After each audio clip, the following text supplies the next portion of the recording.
नमस्कार दोस्तों। आज की वीडियो में मैं आपको बताऊंगा कि ट्रेडिंग में बायस को सिंपल तरीके से कैसे फाइंड किया जाता है। देखो, ये टॉपिक लोग अननेसेसरली कॉम्प्लिकेटेड बना देते हैं, लेकिन मैं आपको ये सब बिल्कुल इजी लैंग्वेज में समझाऊंगा। बायस समझ आया तो मार्केट आपको काफी क्लियर दिखेगा। आपको ये भी पता होगा कि प्राइस किस जोन से किस जोन तक जाने वाला है। आपको मार्केट का देखने का आपका नजरिया ही पूरा चेंज हो जाएगा अगर आपको बायस क्लियर हो। और जब डायरेक्शन क्लियर हो तो एंट्रीज भी सिंपल हो जाती है। फिर आपके स्टॉप लॉस भी कम लगते हैं और प्रॉफिट भी ज़्यादा मिलता है। ये मेरी चैनल की फर्स्ट वीडियोस है, तो मैं अपनी पूरी ट्राई करूंगा कि मैं आपको सिंपल लैंग्वेज में अच्छे से समझा पाऊँ। तो चलो शुरू करते हैं। सबसे पहले आपको ये पता होना जरूरी है कि चार्ट में प्राइस कहाँ से कहाँ तक मूव करता है। ये समझ लो कि मार्केट हमेशा पीओआई कोई पीओआई एंड लिक्विडिटी, ये दोनों के बीच में ट्रैवल करता रहता है, बिल्कुल एक गेम की तरह। जैसे हम बचपन में चोर पुलिस का खेल खेलते थे। देखो, बायस में ये चोर पुलिस वाला एग्जांपल एकदम कॉमन है। आपने बहुत जगह पे सुना होगा। और मैं आपको समझा दूं एक बार कि जहाँ पे एक बंदा पुलिस बनता था और बाकी के लोग चोर बनते थे। पुलिस चोर को ढूंढती एंड जब चोर पकड़ा जाता तो उनका रोल चेंज हो जाता। जो बंदा पुलिस बना था वो चोर बन जाता था और जो चोर बना था वो पुलिस बन जाता था। फिर ये गेम कंटिन्यू होता रहता है। प्राइस भी एग्जैक्टली ऐसे ही करता है। एंड चार्ट में ये गेम चलता रहता है पीओआई पीओआई एंड लिक्विडिटी के बीच। अगर प्राइस पीओआई पे है, अगर प्राइस यहाँ पे पीओआई पे है, तो फिर वो क्या करेगा, वो लिक्विडिटी की तरफ जाएगा। ये लिक्विडिटी की तरफ जाएगा। और अगर प्राइस लिक्विडिटी के पास है तो फिर वो वापस पीओआई की तरफ जाएगा।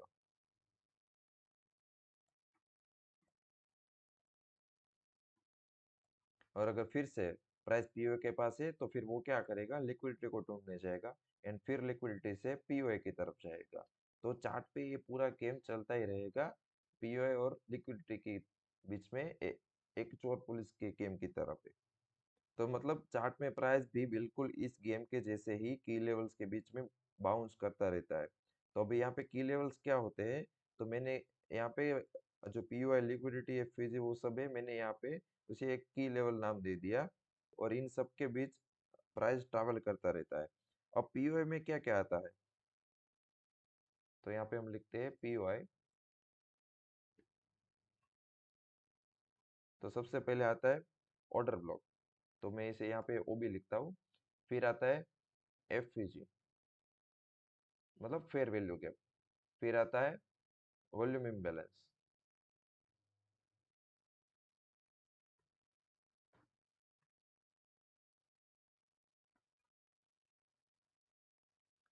फिर आता है रिजेक्शन ब्लॉक, तो फिर मैं इसे आर बी लिखता हूँ। फिर आता है मिटिगेशन ब्लॉक, मैं यहाँ पे एम बी लिखता हूँ। फिर आता है reclaim block, reclaim order block.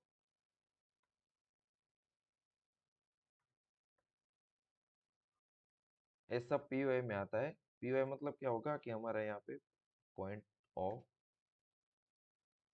Interest.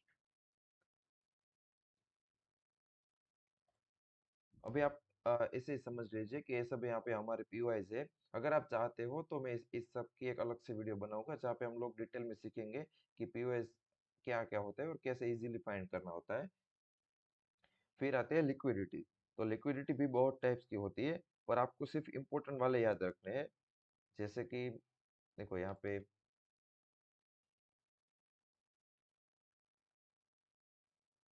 सबसे पहले आएगी इक्वल हाइज लोज। फिर आएगी मंथ की लिक्विडिटी। फिर वीक। फिर डेज, मतलब इन सभी के हाई लोज।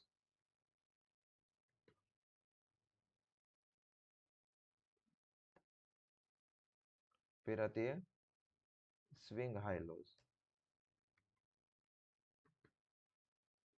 और फिर आती है low resistance liquidity and high resistance liquidity.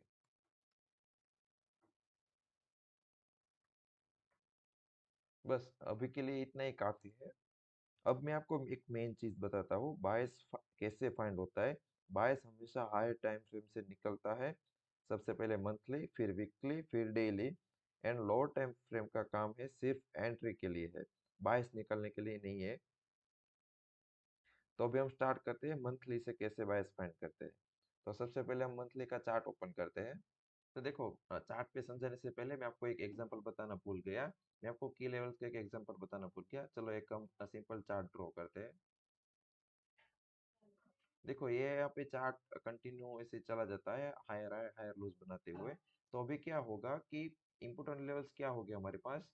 तो यहाँ पे हम इसे लिक्विडिटी एज मार्क कर सकते हैं, क्योंकि स्विंग लो है। फिर ए भी एक लिक्विडिटी होगी। फिर देखो, मार्केट यहाँ पे कहीं पीछे कहीं पीओएस, यहाँ पे पीओए आ रहा होगा। तो मार्केट क्या करेगा, यहाँ पे टैप करके, तो ये हमारा क्या होगा, एक की लेवल हो जाएगा। की लेवल, मार्केट यहाँ पे टैप होके फिर नीचे जाएगा। तो कहाँ पे जाएगा, ये लिक्विडिटी की ओर जाएगा। लिक्विडिटी के पास आ गया। फिर मार्केट यहाँ से क्या करेगा, फिर से ऊपर जाएगा। तो क्या होगा कि यहाँ पे फिर से कोई एक पीओआई बना होगा।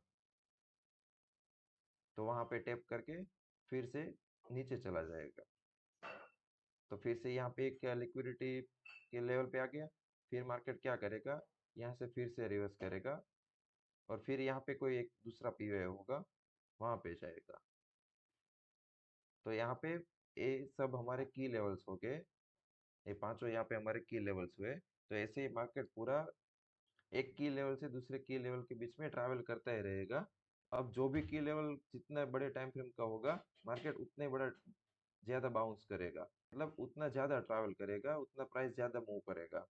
देखो, अगर मंथली का कोई पीओए है तो मार्केट उस हिसाब से ज्यादा मूव करेगा। अगर कोई 15 मिनट टाइम फ्रेम का पीओए है तो मार्केट उतना कम मूव करेगा। मतलब जितना बड़ा पीओए या जितने बड़े टाइम फ्रेम का की लेवल होगा, प्राइस उतना ही मूव करेगा। तो चलो, अब हम चार्ट पे समझते हैं। देखो, सबसे पहले हमारा काम क्या है, हमें यहाँ पे की लेवल्स मार्क करने हैं। तो सबसे पहले अभी प्राइस यहाँ पे हो रहा है। तो हम क्या करेंगे, सबसे पहले एक ए मार्क करेंगे। ये क्या है, ए मंथली चार्ट है, तो प्रीवियस मंथ का हाई मार्क किया। तो हम यहाँ पे नेम दे देंगे प्रीवियस मंथ हाई। ये हमारा एक की लेवल हो गया। फिर हम दूसरा नाम देंगे, नजदीक में है, प्रीवियस मंथ लो। ये भी हमारा एक की लेवल हो गया, प्रीवियस मंथ लो। अभी हम ए मार्क नहीं करेंगे क्योंकि एक कैंडल अभी रनिंग है। अगर एक कैंडल खत्म हो जाती है तो फिर हमें इसका हाई लो मार्क करना होता है। फिर लिक्विडिटी नजदीक में कौन सी होगी, तो एक ए लिक्विडिटी होंगी। अ, लेकिन ये बहुत ज्यादा दूर है, तो अभी मैं इसे मार्क नहीं कर रहा हूँ। तो फिर नजदीक में हमारे पास दूसरा कौन सा होगा, पीओआई। तो कि अब यहाँ पे एक एफईजी है, एफईजी, हम इसे नाम दे देते हैं एफईजी। ठीक है। फिर यहाँ पे एक एफपीजी है, लेकिन अभी हम इसे मार्क नहीं कर सकते क्योंकि ये एक कैंडल अभी रनिंग है। तो हम यहाँ पे अभी मार्क नहीं कर रहे हैं। तो हम इतने ही अभी की लेवल्स मार्क करते हैं। तो अभी हमारे पास यहाँ पे दो की लेवल्स है लिक्विडिटी के, एक प्रीवियस मंथ हाई एंड एक प्रीवियस मंथ लो एंड एक एफपीजी। तो यहाँ पे क्या हो सकता है कि प्राइस कहाँ तक जा सकता है। देखो, अभी प्राइस यहाँ पे है, अभी यहाँ पे करंट प्राइस है। तो क्या हो सकता है कि प्राइस तीन चांस है, यहाँ पे हमारे पास तीन की लेवल है। एक प्रीवियस मंथ के हाई के पास जाए, फिर दूसरा है प्रीवियस मंथ के लो के पास जाए, तीसरा है यहाँ पे हमारा तीसरा की लेवल है एफयूजी। तो प्राइस वहां पे जा सकता है। लेकिन यहाँ पे होगा क्या कि देखो, यहाँ से यहाँ तक का डिस्टेंस है 164 पॉइंट्स, यानी 1600 पीप है। फिर यहाँ पे डिस्टेंस होगा हमारे यहाँ पे जो प्रीवियस मंथ का लो है वो है अप्रोक्स 400 पॉइंट्स, मतलब 4000 पीप्स है। तो प्राइस का इतनी दूर 400 पॉइंट्स यानी 4000 पीप ट्रैवल करने में कोई इंटरेस्ट नहीं हो सकता है। क्योंकि देखो, आप चोर पुलिस के एग्जांपल की तरह है कि जो कोई पुलिस बना होगा वो क्या करेगा, जो सबसे नजदीक में जो चोर होगा उसे ही पकड़ेगा, ना कि बाकी जो दूर चोर है उनको। तो यहाँ पे भी ऐसा ही हो सकता है। देखो, ऐसा कोई 100% रूल नहीं है या फिर 100% श्योरिटी नहीं है कि मार्केट ए लिक्विडिटी ही सबसे पहले लेगा। ऐसा कोई रूल नहीं है। ट्रेडिंग है वो एक प्रोबेबिलिटी का गेम है। तो हो सकता है कि प्राइस यहाँ से प्रीवियस मंथ के हाई की लिक्विडिटी ले, जो एक की लेवल एकदम उसके नज़दीक है, तो यहाँ से लिक्विडिटी लेके फिर प्राइस नीचे जा सकता है, ऐसा चांस है। लेकिन अभी नेक्स्ट हमारा टारगेट होगा प्रीवियस मंथ के हाई की लिक्विडिटी। देखो, मैं आपको एक दूसरे एग्जांपल से समझाता हूँ। फॉर एग्जांपल प्राइस भी यहाँ पे है, ये जो दिसंबर मंथ की कैंडल है वो अभी क्लोज हो गई है, तो प्राइस अभी यहाँ पे है। चलो, प्राइस यहाँ पे है। तो अभी क्या होगा यहाँ पे, देखो मैं इसको कलर चेंज कर देता हूँ ताकि आपको आइडिया है। प्राइस अभी ये मंथ की कैंडल स्टार्ट हुई है, तो यहाँ पे क्लोज हुई कैंडल, तो हम सबसे पहले क्या मार्क करेंगे, ये जो प्रीवियस मंथ था उसकी हाई की लिक्विडिटी मार्क करेंगे। यहाँ पे लिख देते प्रीवियस मंथ हाई। फिर हम ये क्या मार्क करेंगे, प्रीवियस मंथ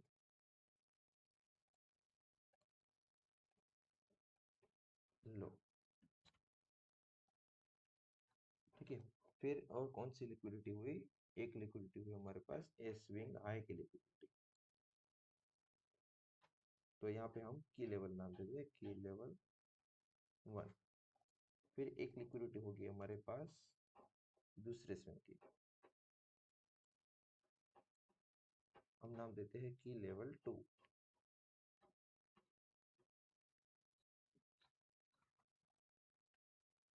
ठीक है। और फिर हमारे पास नज़दीक में पीओएस कौन से होंगे, तो यहाँ पे एक एफईजी होगा, एक एफईजी।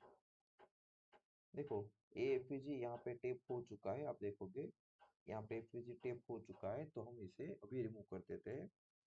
फिर दूसरा हमारे पास पीओ में होगा यहाँ पे एक ऑर्डर ब्लॉक, तो हम इसे मार्क कर देते हैं। चलो, ठीक है। तो अभी हमारे पास इतने की लेवल्स हो गए कि प्राइस यहाँ पे अभी स्टार्ट हो रहा है, तो हमारे पास एक ए प्रीवियस मंथ के हाई की लिक्विडिटी, प्रीवियस मंथ के लो की लिक्विडिटी, फिर एक स्विंग हाई की लिक्विडिटी एंड एक दूसरे स्विंग हाई की लिक्विडिटी।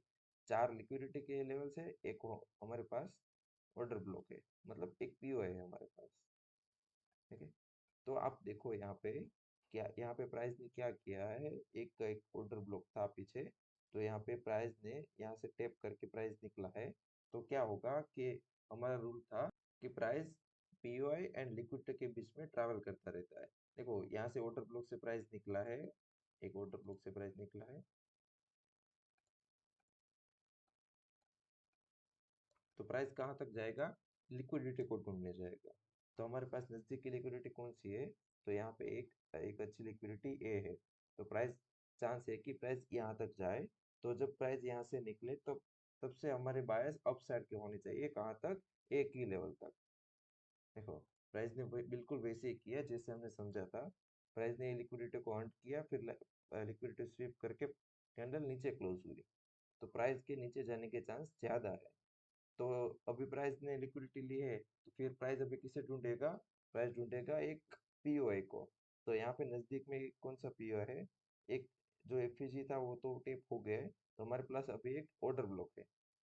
तो देखो, प्राइस ने यहाँ पे लिक्विडिटी लेके एक एपीओ तक पूरा कैसे मूव दिया है, तो हम क्या, हमारा यहाँ पे क्या बायस होगा, जब प्राइस यहाँ से निकले तो हम सेल साइड के ट्रेड लेंगे, बाय साइड के ट्रेड लेंगे, तो हमारे स्टॉप लॉस जाने के चांसेस ज़्यादा होंगे। अगर हम सेल साइड के ट्रेड लेते हैं तो हमारा रिस्क रिवॉर्ड अच्छे से मेंटेन होगा, और हम शायद पूरा मूव भी कैप्चर कर पाए। तो देखो, ए ऑर्डर ब्लॉक एक यहाँ पे है, फिर हमें एक ऑर्डर ब्लॉक यहाँ पे भी है,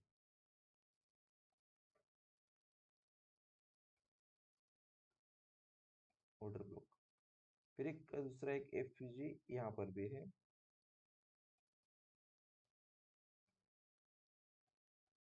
देखो, अभी प्राइस यहाँ पे आ रहा है, तो यहाँ पे हमारे पास 3 पीओए है, एक ऑर्डर ब्लॉक है, एक एफवीजी है एंड एक दूसरा ऑर्डर ब्लॉक है। ठीक है। तो अभी हमें कैसे पता चलेगा कि इनमें से कौन सा पीओए वर्क करेगा या कौन सा पीओए वर्क नहीं करेगा। ठीक है। क्योंकि हमारे पास अभी यहाँ पे 3 ऑप्शन है, एक ऑर्डर ब्लॉक भी वर्क कर सकता है क्योंकि प्राइस लिक्विडिटी से आया है, एक ऑर्डर ब्लॉक वर्क कर सकता है, एक एफवीजी वर्क कर सकता है, या फिर ये दूसरा ऑर्डर ब्लॉक वर्क कर सकता है। तीन में से कोई भी एक वर्क कर सकता है, लेकिन हमें पता कैसे चलेगा कि प्राइस यहाँ से रिवर्स होगा, यहाँ से रिवर्स होगा या फिर यहाँ से रिवर्स होगा। तो यहाँ पे एक कॉन्सेप्ट आता है थ्री कैंडल स्विंग का। देखो मैं आपको थ्री कैंडल स्विंग समझाता हूँ। फॉर एग्जांपल यहाँ पे कोई एक चार्ट है, देखो जो हायर लो बनाते हुए जा रहा है, ठीक है। फिर यहाँ पे प्राइस आता है, और अभी यहाँ पे क्या होगा, फॉर एग्जांपल यहाँ पे कोई ऑर्डर फ्लो है, देखो मैं यहाँ पे लिख देता हूँ ओबी, ठीक है। अभी ए ओ बी वर्क करेगा कि नहीं करेगा वो हमें कैसे पता चलेगा? तो यहाँ पे थ्री कैंडल स्विंग का कॉन्सेप्ट होगा। फर्स्ट क्या होगा कि प्राइस यहाँ पे टैप करेगी, तो फर्स्ट स्टेप होगा टैपिंग का, हम यहाँ पे लिख देते हैं टैप, ठीक है। फिर क्या होगा कि यहाँ से डिस्प्लेसमेंट होगा। डिस्प्लेसमेंट में क्या होगा कि प्राइस एफईजी क्रिएट करता हुआ ऊपर जाएगा, और साथ में स्मॉलर टाइम फ्रेम में एमएसएस भी करेगा। एफईजी क्रिएट करता कैसे जाएगा, देखो ये कैंडल है, कंटिन्यूसली एफईजी या फिर ऑर्डर फ्लो क्रिएट करता करता ऊपर जाएगा, तो ये डिस्प्लेसमेंट होगा, ठीक है। फिर क्या होगा कि प्राइस स्मॉलर टाइम फ्रेम के जो ये सारे यहाँ पे जो पेंडिंग पीओएस है उसे टैप करने आएगा। देखो यहाँ पे दूसरा स्टेप लिख देता हूँ, डिस्प्लेसमेंट।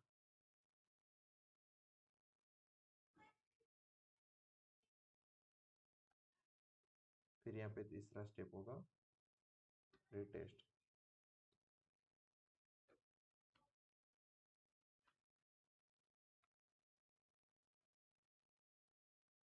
प्राइस यहाँ से रिवर्स होगा, एमएसएस होके रिवर्स होगा, और स्मॉलर टाइम फ्रेम के सारे पीओएस को रिटेस्ट करेगा, मतलब फिल करेगा।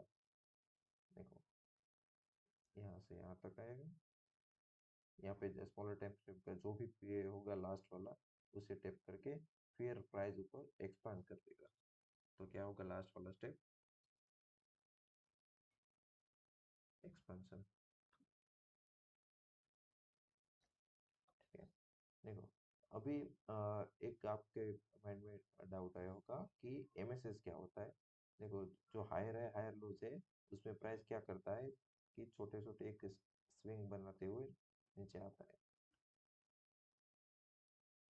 ठीक है। यहाँ पे प्राइस आया, फिर क्या होगा कि जो लास्ट वाला स्विंग है अगर इसके ऊपर कैंडल क्लोज होती है तो वो हमारा एमएसएस होगा। देखो ये लास्ट वाला जो स्विंग है उसके ऊपर हमारा कैंडल क्लोज होता है तो वो फिर हमारा एमएसएस होता है।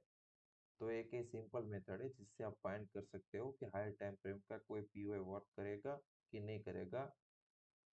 अगर ए3 कैंडल स्विंग फॉर्म होता है तो आप समझ सकते हो कि जो हायर टाइम फ्रेम का पीओए है वो वर्क कर रहा है, और प्राइस वहां से ऊपर की ओर मूव करेगा और नीचे की ओर मूव करेगा, जो भी हो आप वहां से कंफर्म कर सकते हो, ठीक है। देखो ऐसा कोई रूल नहीं है कि थ्री कैंडल स्विंग फॉर्म मतलब तीन कैंडल ही फॉर्म होनी चाहिए। ये जो कॉन्सेप्ट है वो थ्री कैंडल के अंदर ही पूरा हो जाना चाहिए, ऐसा कोई रूल नहीं है। ये थ्री कैंडल स्विंग मतलब एक डिस्प्लेसमेंट रिटेस्ट एक्सपेंशन तीनों एक कैंडल में भी हो सकता है, पांच में भी हो सकते हैं, 10 में भी हो सकता है, ऐसा कोई कोई फिक्स नंबर नहीं है। वो मल्टीपल कैंडल्स में भी हो सकता है और सिंगल कैंडल्स में भी खत्म हो सकता है, ठीक है। तो आपको ऐसा कोई मान के नहीं बैठना है कि तीन कैंडल हुई तो ही हम थ्री कैंडल स्विंग मानेंगे और तो ही पीओए वर्क करेगा, नहीं ऐसा नहीं होता। वो अ, हर सिचुएशन के हिसाब से अलग अलग होता है। देखो क्या हुआ, ऑर्डर ब्लॉक है तो प्राइस ऊपर से नीचे यहाँ तक आ रहा है, तो प्राइस ने यहाँ पे सबसे पहले क्या किया, टेपिंग किया, ठीक है। फिर प्राइस ने क्या किया, यहाँ पे देखो रिजेक्शन आया है, मतलब आप लोअर टाइम फ्रेम में देखोगे तो यहाँ पे क्या हुआ होगा, डिस्प्लेसमेंट। फिर कैंडल ने क्या किया कि इस जो कैंडल है इसके लोअर टाइम फ्रेम के सारे पीओए जो टैप होना बाकी है, पेंडिंग है, उसे टैप करेगा। फिर यहाँ से एक्सपेंशन आएगा कि अच्छा मूव आएगा, ठीक है। तो यहाँ पे थ्री कैंडल स्विंग का अच्छा कॉन्सेप्ट बना है, ठीक है। देखो यहाँ पे टेपिंग डिस्प्लेसमेंट ये एक ही कैंडल में हो गया, फिर जो रिटेस्ट वाला था ये दूसरे कैंडल में, फिर एक्सपेंशन बाकी सब कैंडल में हुआ। अब हमें कंफर्म हो गया कि ये जो पीओआई है वो भी वर्क करने वाला है। यहाँ थ्री कैंडल स्विंग से हमें पता चल गया कि ए पीओआई है वो वर्क करने वाला है। तो हमारा नेक्स्ट बायस कौन सा होगा? नेक्स्ट बायस हमारा होगा अगली लिक्विडिटी। तो यहाँ पे अगली लिक्विडिटी क्या होगी? तो कि एक हमारे पास यहाँ पे स्विंग हाई है, हम ए मार्क कर सकते हैं, और एक की लेवल पे टेप होना बाकी था, तो वो भी हमारा एक अगला बायस हो सकता है। तो देखो, पीओआई से निकला है तो प्राइस अभी लिक्विडिटी को ढूंढने जाएगा, और नजदीक की अच्छी लिक्विडिटी हमारे पास ए दो है। तो देखो, प्राइस ने यहाँ से मुंह देके यहाँ तक मूव किया, और हमारे बायस क्लियर थे कि हमारे अपसाइड के बायस थे। तो हम क्या करेंगे, यहाँ से यहाँ तक पूरे बाय साइड के ट्रेड लेंगे। देखो, एक बात अलग है कि यहाँ पे प्राइस ने थोड़ा करेक्शन दिया था, लेकिन वो क्या हुआ कि यहाँ पे देखो एक ऑर्डर ब्लॉक है, तो प्राइस ने सिंपली यहाँ पे थोड़ा रिएक्ट किया। फिर यहाँ पे एक दूसरा एफपीजी है, तो प्राइस फिर से वहां पे टैप करके फिर हमारे जो बायस थे, जो लिक्विडिटी अर्न होना बाकी था, वहां तक प्राइस चला गया। ठीक है। देखो, ये जो कॉन्सेप्ट है एक मिरर की तरह वर्क करता है। मैं आपको एक अच्छे से एग्जांपल से समझाता हूँ कि मिरर में क्या होगा। देखो, ये हमारे पास अलग अलग मिरर है।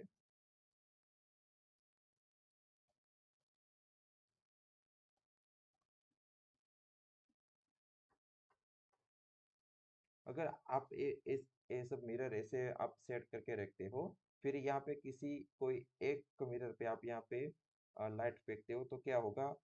लाइट यहाँ से टकरा के फिर दूसरे कोई मिरर पे जाएगा, फिर यहाँ से टकरा के तीसरे मिरर पे, चौथे मिरर पे, इससे ही लाइट पूरा फ्लो करता रहेगा। तो पीओआई में भी ऐसे ही कुछ होता है। अगर ये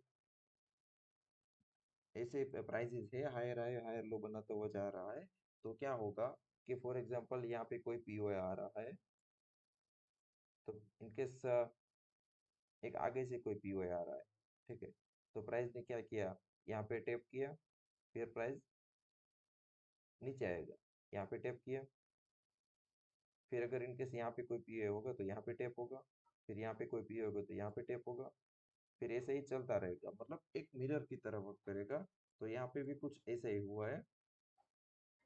देखो, हमारे बायस तो क्लियर थे कि प्राइस यहाँ तक ही जाने वाला है, क्योंकि पीओएस से निकला है तो प्राइस ऑब्वियसली लिक्विडिटी तक ही जाने वाला था।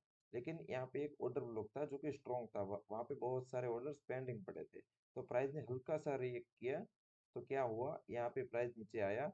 फिर ये दूसरा ये सामने मिरर था, मतलब एक एफयूजी था, एक पीओए था। तो प्राइस ने फिर से वहां पे टैप करके फिर एक रिएक्शन दिया, और हमारा यहाँ पे जो की लेवल था वो हंट हो गया, हमारी लिक्विडिटी हंट हो गई। तो यहाँ पे थ्री कैंडल स्विंग कंफर्म होने के बाद आपको पता चल गया कि मेरे बायस यहाँ तक के हैं। तो यहाँ से प्राइस कितना अप किया? यहाँ पे 260 पॉइंट्स, यानी 2000 प्लस पिप यहाँ पे मार्केट ने एक साइड मूवमेंट दी है। तो चलो, अब हमने मंथ का तो सीख लिया, तो अभी हम क्या करेंगे, अभी हम वीक का देखते हैं। देखो, प्राइस अभी यहाँ पे चल रहा है, तो क्या होगा, हम क्या क्या मार्क करेंगे? प्रीवियस वीक के हाई मार्क करेंगे, प्रीवियस वीक हाई। फिर एक मार्क करेंगे प्रीवियस वीक लो। ठीक है। फिर अभी हम एक और लिक्विडिटी मार्क करते हैं। एक ये लिक्विडिटी है जो कि हंट हो चुकी है, तो अभी हम इसे मार्क नहीं कर रहे। एक ये लिक्विडिटी है, हम नाम दे देते हैं की लेवल।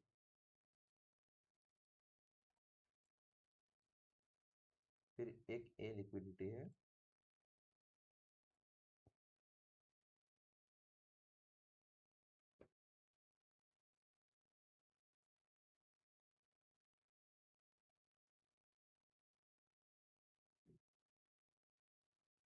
चलो यहाँ पे सब लिक्विडिटी मार्क हो गई। अभी हम पीओए मार्क करते हैं। तो यहाँ पे कोई भी पीओए नहीं है, तो अभी हम पीओए तो मार्क नहीं करेंगे। लेकिन क्या हुआ था यहाँ पे प्रीवियस में आप देख सकते हो, यहाँ पे एक एफयूजी था। ठीक है। तो प्राइस ने क्या किया था यहाँ पे? सबसे पहले क्या किया था, यहाँ पे टेपिंग किया था। टेपिंग करके फिर डिस्प्लेसमेंट दिया था। इस सेम कैंडल में प्राइस ने डिस्प्लेसमेंट दिया। फिर क्या हुआ कि तीसरा क्या था, रिटेस्ट। तो प्राइस ने क्या किया यहाँ पे, छोटे टाइम फ्रेम के सारे पीओएस जो पेंडिंग टेप होना बाकी थे उसे रिटेस्ट किया। फिर प्राइस ने यहाँ से एक्सपेंशन दिया। मतलब अभी यहाँ से एपीओ से प्राइस निकला है, तो प्राइस को एक लिक्विडिटी की ओर ही जाना पड़ेगा। तो अभी यहाँ पे 3 कैंडल स्विंग फॉर्म हुआ है, तो प्राइस यहाँ तक तो जाएगा ही जाएगा।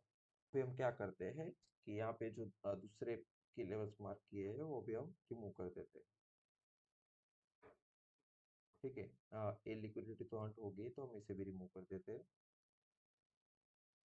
तो अभी पूरे चांस है कि प्राइस यहाँ तक जाए, ये लिक्विडिटी को हंट करे। फिर हम देखते हैं कि प्राइस कहाँ पे जाए। हो सकता है कि प्राइस किसी पीओए तक जाए। अभी हम डेली टाइम फ्रेम में देखते हैं कि प्राइस कैसे फाइंड करते हैं। देखो अभी हम यहाँ पे समझते हैं, फॉर एग्जांपल प्राइस अभी अगर इनकेस यहाँ पे होती तो क्या होता। हमारे पास यहाँ पे एक ऑर्डर ब्लॉक है। ठीक है, एक ऑर्डर ब्लॉक है। तो यहाँ पे क्या हुआ कि प्राइस ने यहाँ पे सबसे पहले टेपिंग की, फिर डिस्प्लेसमेंट दिया, फिर लोअर टाइम फ्रेम के सारे स्मॉल पीओएस को यहाँ पे रिटेस्ट किया, फिर प्राइस ने एक्सपेंशन दिया। देखो बायस हमारे यहाँ तक के हैं, जैसे अभी हमने वीक के टाइम पे में भी देखा था, बायस हमारे यहाँ तक के हैं। लेकिन क्या हुआ बीच में कि एक ऑर्डर ब्लॉक आ रहा था डेली टाइम पे। तो प्राइस ने क्या किया, थोड़ा सा करेक्शन दिया। प्राइस ने यहाँ पे टैप करके 3 कैंडल स्विंग फॉर्म करके एक नीचे तक आया। तो प्राइस फिर यहाँ से एक दूसरे ऑर्डर ब्लॉक से टैप होकर फिर से ऊपर चला गया। देखो यहाँ पे भी सेम वैसे ही प्रोसेस हुआ है। प्राइस ने यहाँ पे टैप किया, ठीक है, फिर यहाँ पे डिस्प्लेसमेंट दिया, फिर यहाँ से नीचे आके सारे स्मॉल पीओएस को टेस्ट किया एंड फिर एक्सपेंशन दिया। ठीक है, तो यहाँ से प्राइस पीओएस से निकला है। तो प्राइस ने क्या किया, यहाँ पे लिक्विडिटी हंट की। फिर अभी प्राइस थोड़ा नीचे जा रहा है, तो हो सकता है प्राइस यहाँ से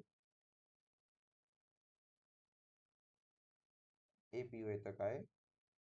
अगर यहाँ पे 3 कैंडल स्विंग फॉर्म हुआ तो प्राइस यहाँ से ऊपर चला जाएगा। अगर 3 कैंडल स्विंग नहीं फॉर्म हुआ, प्राइस डायरेक्ट नीचे आ गया, तो हो सकता है प्राइस इस एफयूजी तक आए।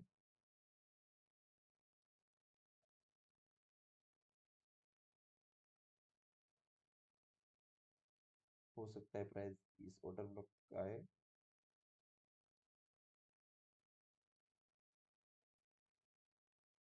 प्राइस लिक्विडिटी तक आ गया है, तो यहाँ से किसी पीओए को फाइंड करना रहेगा। और पीए अभी हमारे पास एक सबसे पहला पीओए ए वाला है। यहाँ पे एफपीजी कर देते थे कि आपको अच्छे से समझ आए। अगर यहाँ पे 3 कैंडल स्विंग फॉर्म हुआ, मतलब आपको लोअर टाइम फ्रेम में जाके देखना है। अगर आप डेली टाइम फ्रेम में चेक करना चाहते हो तो आप एक इसके लोअर टाइम फ्रेम आप 1 घंटा गिन सकते हो।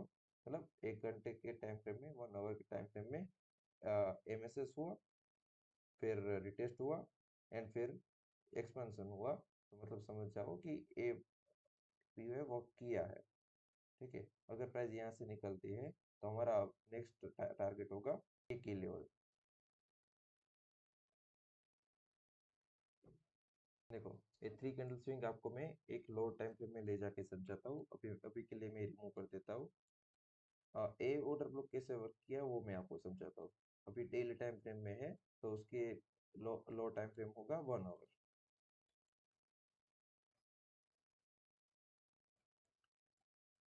देखो क्या हुआ कि प्राइस ऊपर से यहाँ पे आ रहा था। देखो,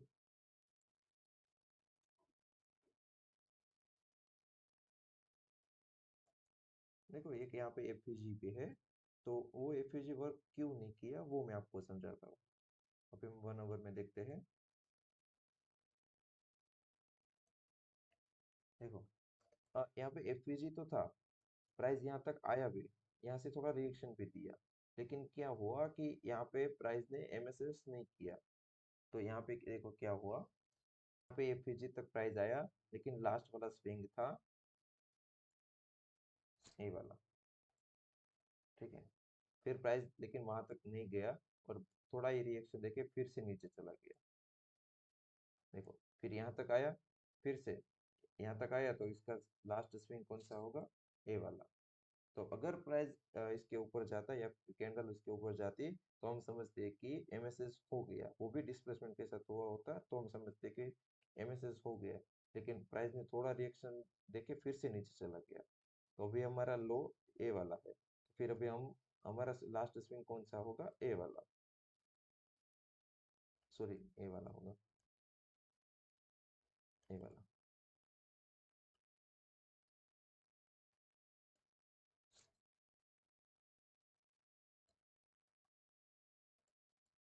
हम यहाँ पे लिख देते एमएसएस। एमएसएस यानी मार्केट स्ट्रक्चर शिफ्ट। देखो प्राइस ने यहाँ पे क्या किया कि दो तीन बार यहाँ पे कैंडल ऊपर, प्राइस ऊपर गई लेकिन कैंडल ऊपर क्लोज नहीं कर पाई। फिर प्राइस डायरेक्ट यहाँ से ऊपर चले गई। मतलब अगर एक कैंडल यहाँ पे क्लोज हुई तो हम कंफर्म कर सकते हैं कि हमारा यहाँ पे एमएसएस हुआ है। एमएसएस हुआ है तो फिर क्या हुआ कि प्राइस पूरा ऊपर गया, मतलब टेपिंग हुई, फिर डिस्प्लेसमेंट हुआ। डिस्प्लेसमेंट मतलब साथ में ऑर्डर ब्लॉक एफईजी क्रिएट करते हुए गया। फिर क्या हुआ कि छोटे टाइम फ्रेम में नीचे आके इसने सारे पे को रिटेस्ट किया। यहाँ पे हमारा ऑर्डर ब्लॉक एफईजी जो था वो यहाँ पे टेप हुआ, फिर एक्सपेंशन दिया।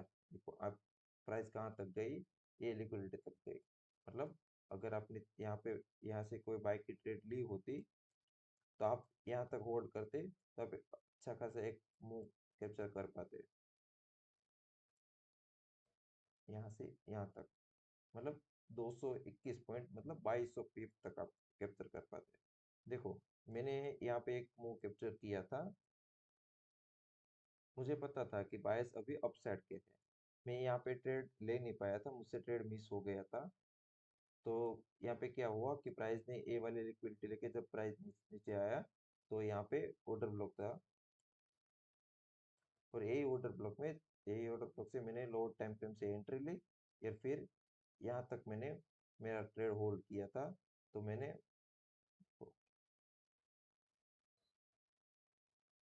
मेरा एसएल कुछ इसके नीचे था, मतलब लोअर टाइम फ्रेम में मैंने एसएल सेट किया, एंट्री ली थी तो लोअर टाइम फ्रेम के हिसाब से मेरा एसएल था, और मेरा टीपी यहाँ तक का था। अब देखो कि मैंने 1:20 के ऊपर से मैंने टारगेट अचीव किया है, मतलब अप्रोक्स 200 पॉइंट यानी 2000 पिप मैंने एक ही ट्रेड में कैप्चर किए। तो आप समझ सकते हो कि अगर आपके बायस क्लियर हो तो आप क्या कर सकते हो, मतलब कितना बड़ा मूव कैप्चर कर सकते हो। 200 पॉइंट 2000 पिप हो गए, ये कोई छोटा मूव नहीं होता। इनसे आप अच्छे खासे पैसे बना सकते हो, लेकिन आपके बायस क्लियर होने चाहिए। चलो मैं डेली टाइम फ्रेम के जो पीओए होते हैं उसमें 1 घंटे के छोटे टाइम फ्रेम के दूसरे पीओए से मैं आपको समझाता हूँ कि कैसे थ्री कैंडल स्विंग फॉर्म होता है। अभी के लिए मैं ये सब रिमूव कर देता हूँ। देखो हम लोग ए वाले एग्जांपल से समझते हैं। एक ऑर्डर ब्लॉक आ रहा है, तो प्राइस यहाँ पे क्या किया, थ्री कैंडल स्विंग फॉर्म किया, हमने समझा। अभी हम वो एक अलग के टाइम फ्रेम पे समझते हैं।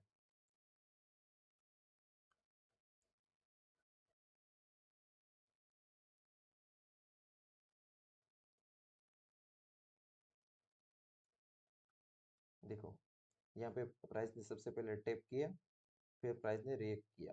यहाँ पे प्राइस नीचे भी आया, लेकिन अभी हमारी यहाँ पे कोई एंट्री नहीं बनी। देखो यहाँ पे ऑर्डर ब्लॉक भी है, डिस्प्लेसमेंट भी हुआ है, लेकिन हमारा एमएसएस अभी तक नहीं हुआ है। हमारा या एमएसएस होगा यहाँ पे। तो अभी यहाँ से अभी हमारी कोई एंट्री नहीं बनेगी, क्योंकि एमएसएस होना अभी बाकी है। हमें कैसे पता चलेगा कि ये पीओए वर्क करने वाला है, तो वो एमएसएस से पता चलेगा। मतलब थ्री कैंडल स्विंग होना भी जरूरी है, और थ्री कैंडल स्विंग के अंदर एमएसएस भी होना कंपलसरी है। तभी हमें पता चलेगा कि हमारा कोई पीओ है बड़े टाइम फ्रेम का, वो वर्क करेगा या नहीं। देखो तो यहाँ पे क्या हुआ, सबसे पहले टेपिंग हुआ, फिर प्राइस ने यहाँ पे डिस्प्लेसमेंट दिया। फिर क्या हुआ कि प्राइस यहाँ थोड़ा रेंज किया। यहाँ पे सब जो पीओ है वो प्राइस ने क्या किया, यहाँ पे जो ऑर्डर ब्लॉक है वो लास्ट वाला ऑर्डर ब्लॉक था।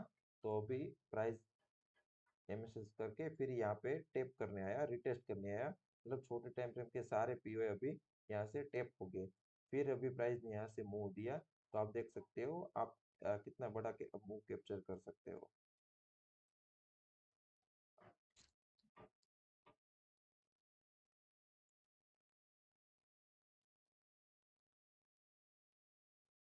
अगर आप यहाँ तक का टारगेट रखते तो भी आप कम से कम, देखो यहाँ से कम आप 217 पॉइंट कैप्चर कर सकते हो, यानी 2100 प्लस पेप कैप्चर कर सकते हो। तो आप समझो कि बायस फाइंड करने से कितना बड़ा आप मूव कैप्चर कर सकते हो, बायस की ताकत कितनी होती है। देखो मैंने इतना बड़ा मूव कैप्चर किया, तो आप मल्टीपल टाइम री एंट्री ले सकते हो। फॉर एग्जांपल मैं आपको समझाता हूँ। देखो अगर इनकेस आपकी एंट्री यहाँ से मिस हो गई तो प्राइस ऊपर गया, फिर से एक दूसरे ऑर्डर ब्लॉक पे आया। ठीक है, आप यहाँ पे क्या कर सकते हो कि 1 कलाक है तो आप इसके भी छोटे टाइम फ्रेम में जाओ, फिर यहाँ से एंट्री लेके, फिर यहाँ से एंट्री लेके आप फिर से ए लिक्विडिटी या फिर ये जो हमारी फाइनल लिक्विडिटी है यहाँ तक का टारगेट रख सकते हो। और छोटे टाइम फ्रेम में इससे एंट्री लेने का क्या फायदा होगा कि आपका स्टॉप लॉस एकदम छोटा हो जाएगा और आपको एक बड़ा टारगेट मिलेगा। ठीक है, आई होप आपको आप मेरी ये वीडियो पसंद आई, आप अच्छे से समझ पाए हो। अगर आपका कोई डाउट है तो आप कमेंट सेक्शन में मुझे पूछ सकते हो। आप ये बायस का कॉन्सेप्ट यूज करके आप इजीली 1000 2000 पीप इजीली आप कैप्चर कर सकते हो, इसमें कोई बड़ी बात नहीं है। और लोग कर भी रहे हैं और मैं भी कर रहा हूँ। एंड देखो अगर यहाँ पे आपको एमएसएस या फिर कोई पीओआई या फिर कोई लिक्विडिटी का कोई कॉन्सेप्ट समझ नहीं आया, फॉर एग्जांपल आपको एमएसएस कैसे होता है वो अगर डिटेल में सीखना है तो आप मुझे कमेंट में बताइए। अगर एक करेक्ट पीओआई कैसे मार्क करना है वो अगर सीखना है तो आप कमेंट में लिखिए। जिसकी सबसे ज़्यादा कमेंट होगी जो टॉपिक की, उसके ऊपर मैं अगला टॉपिक पे वीडियो बनाऊंगा। तब तक के लिए जय हिंद।